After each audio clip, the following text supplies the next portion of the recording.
You do not have to make someone a villain in your life in order for you to move on.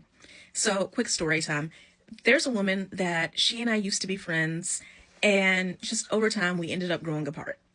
Well, it turns out that she is now decently close with an ex-boyfriend of mine. He ended up actually marrying into her family. He married a cousin of hers. She's close with that cousin, so she sees him very often.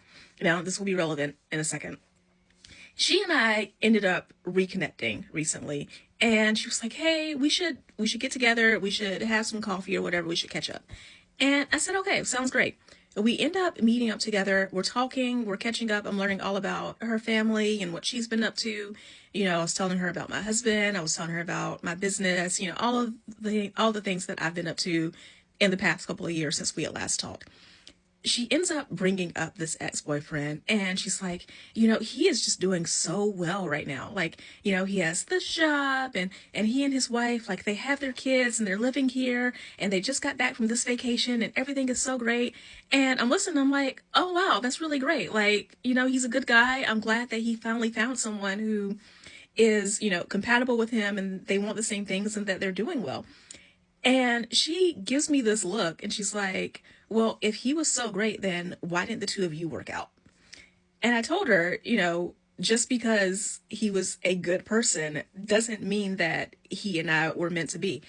We had completely different ideas on what we wanted as far as what marriage looked like, what having a family looked like, where we saw our careers going, all of that. It just wasn't compatible. But that doesn't mean that he's a bad person. We just, realized that we weren't aligned, and we went our separate ways. The reason why I'm bringing this up is because I see this happen too often with some of the women that I work with. They have been in relationships where the person was a good man, just not their man.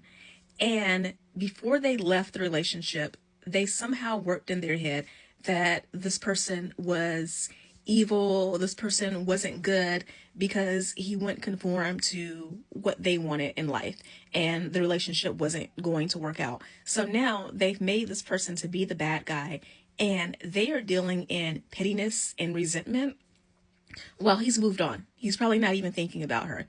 Meanwhile, they are being weighed down by this, and that energy, the refusal to let go of that negative energy, is keeping them from being in the relationships that they want to be in.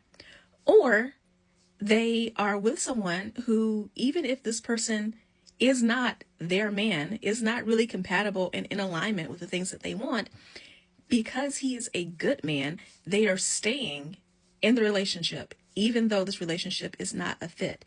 And they are staying in this relationship. They are building up resentment, and they are also wasting their time when they could be going out and finding someone who is in alignment with the things that they want out of life.